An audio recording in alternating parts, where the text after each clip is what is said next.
শ্রীমঙ্গলের চা বাগানের মধ্যে দিয়ে বাইক রাইড এনজয় করে না এমন বেরিসুট মানুষ এক্সিস্টই করে না। ভিডিও করতেছে তোমাদের।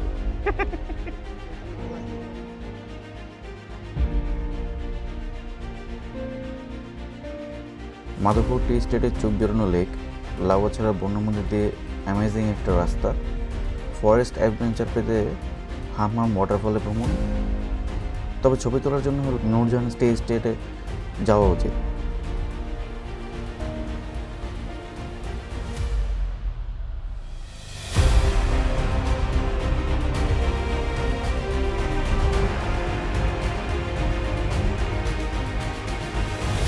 শ্রীমঙ্গল উদ্দেশ্যে রাতে রওনা দিয়ে ফেললাম। সাধারণত হাইওয়েগুলোতে রাতের বেলা ট্রাফিক কম থাকে, জাস্ট কিছু লরি, ট্রাক আর কভার্ড ভ্যান থাকে, আর সবচেয়ে বিরক্তিকর এই 3 চাকার অটো ভাইরাস বা সিএনজিগুলো থাকে না। তাই অ্যাজ এ বাইকার আমি রাতের রাইডটা বেশি এনজয় করি।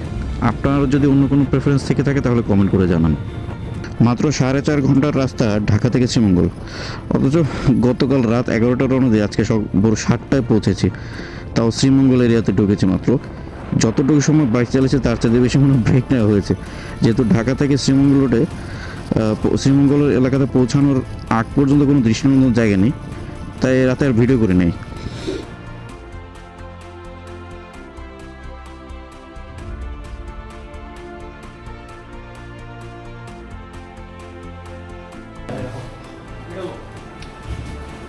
Room number 46।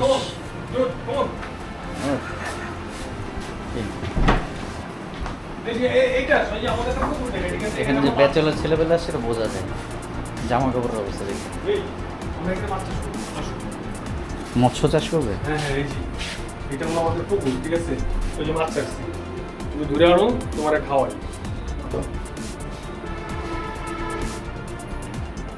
এখন আমরা হামহাম ঝর্ণার উদ্দেশ্যে রওনা দিচ্ছি। আমাদের বাইকগুলো সকালবেলা স্টার্ট দেওয়া হলো, সবাই অলমোস্ট রেডি। হামহাম ওয়াটারফলের অবস্থানটা শ্রীমঙ্গল শহর থেকে প্রায় 40 কিলোমিটার দূরে ইসলামপুর ইউনিয়নে। ওখানে একটা চেক পয়েন্ট আছে। সো সেখানে প্রায় 7 কিলোমিটার রাস্তা পাহাড়ি জঙ্গল আর পাহাড়ি ছড়ির যে পানির রাস্তা থাকে সেগুলো ট্রেকিং করে মূল ওয়াটারফলে দেখা পাওয়া যায়।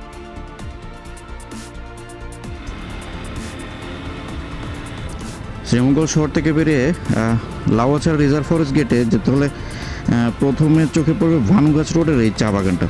এটার মধ্য দিয়ে আবার ডানের দিকে চলে গেছে বাংলাদেশ চা গবেষণা ইনস্টিটিউট, সংক্ষেপে এটাকে বিটিআরআই বলে।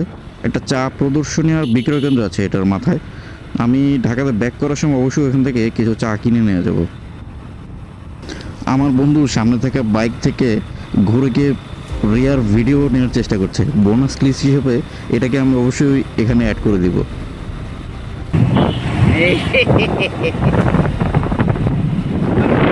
গ্র্যান্ড সুলতান হোটেলের পর থেকে রাস্তার দুপাশের দৃশ্য চেঞ্জ হয়ে যায়। এই রাস্তা দিয়ে চলতে থাকলে দুই পাশে যে সবুজ গাছগাছালি চোখে দেখা যায় সেটা আসলে যে কোনো নেচার লাভারকে ইমপ্রেস করবে। আর ভাগ্য যদি ভালো থাকে কিছু বন্যপ্রাণীও দেখা মিলতে পারে।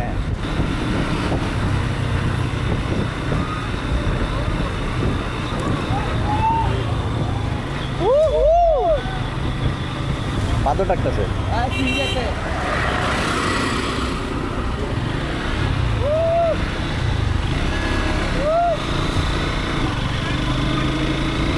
বান্দর হচ্ছে, আমরা তো একবার করে হারানো তো বান্দর চেয়ে বেশি রেগে গেলে সুস্থ। হাম্মাম ঝর্ণাতে যাবার ট্রেকিংয়ের রোডটাই সবচেয়ে বেশি অ্যাডভেঞ্চারাস ছিল, কিন্তু আমার ব্যাড লাক, ক্যামেরার ব্যাটারি ড্রেন আউট হওয়ার কারণে ভিডিও নিতে পারিনি। আমার বন্ধুর মোবাইল থেকেই ছোট্ট একটা ক্লিপ পেয়েছে, সেটাই অ্যাটাচ করে দিচ্ছি।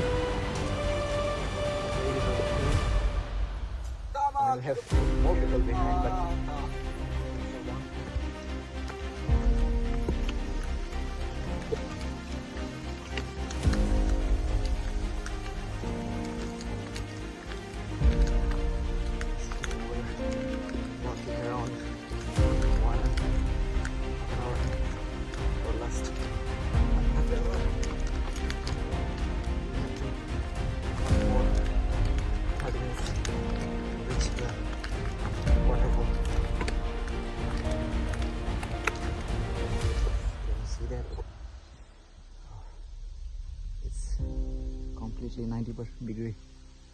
slide road. There is no road, but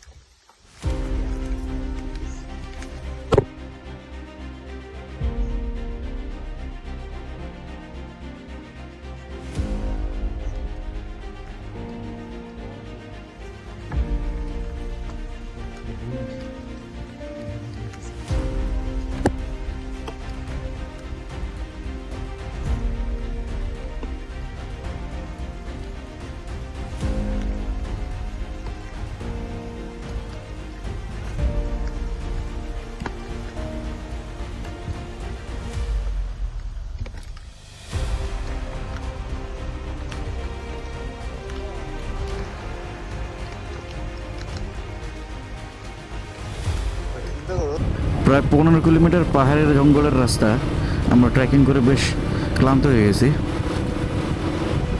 আসার সময় গাইডের বাসা থেকে ক্যামেরার চার্জ দিয়ে এসেছি। তো এখন হোটেলে ব্যাক করবো। কালকে সকালে প্ল্যান হচ্ছে আমরা এটাকে শিফট করে অন্যরকম ইকো রিসোর্ট নামে একটা রিসোর্টে উঠবো, যেটা শ্রীমঙ্গলে। এই রিসোর্টটা একটু ইন্টারেস্টিং। আজকে রাতে কিংবা সন্ধ্যায় বের হওয়ার কোনো প্ল্যান নেই, পুরোটাই রেস্ট করবো। কালকে সকালে মাধবপুর টি এস্টেটে যাব, আর বিকেলবেলা অবশ্যই নূরজাহান টি এস্টেটে ঘুরবো। দেরি করে পৌঁছানোতে ঠিকমতো লাঞ্চটা করতে পারিনি, তো লাঞ্চের টাইম অলমোস্ট ইভিনিংয়ের দিকে চলে এসছে। তো সবাই চলে এসছে খাওয়া দাওয়ার জন্য, আমি এখন আসিনি। এটা হচ্ছে ব্রেক লার্নিং সেন্টার সিলেটের, শ্রীমঙ্গলের খাওয়া দাওয়ার জায়গা। দেখাচ্ছি।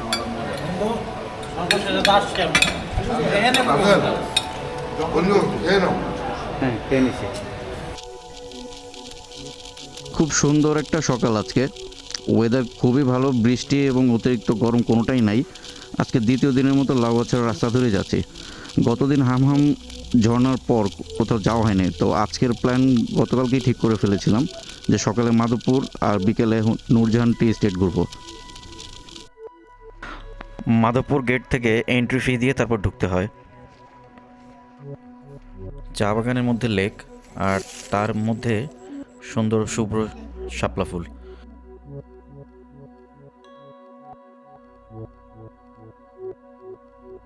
পুরো এরিয়াটিতে ঘুরতে 3 থেকে 4 ঘন্টা সময় পার হয়ে যাবে, টেরও পাবেন না। সবুজ চা গাছ ছুঁয়ে দেখতে হলে বাগানের মধ্য দিয়েই ঢুকতে হবে। খুবই চমৎকার একটি জায়গা, ফ্রেন্ডস অ্যান্ড ফ্যামিলি নিয়ে কোয়ালিটি টাইম স্পেন্ড করার জন্য একটা পারফেক্ট প্লেস বলা চলে।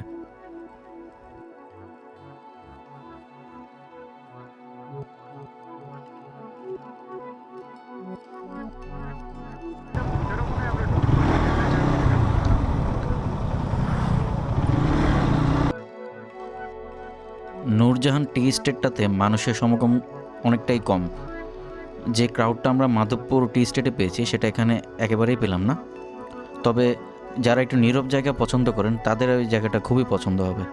এখানে আশেপাশে মানুষজন কম, তাই ছবি তোলা কিংবা একসাথে বসে অনেকক্ষণ আড্ডা দেওয়ার জন্য যথেষ্ট ভ্যাকেন্ট স্পেস পাবেন।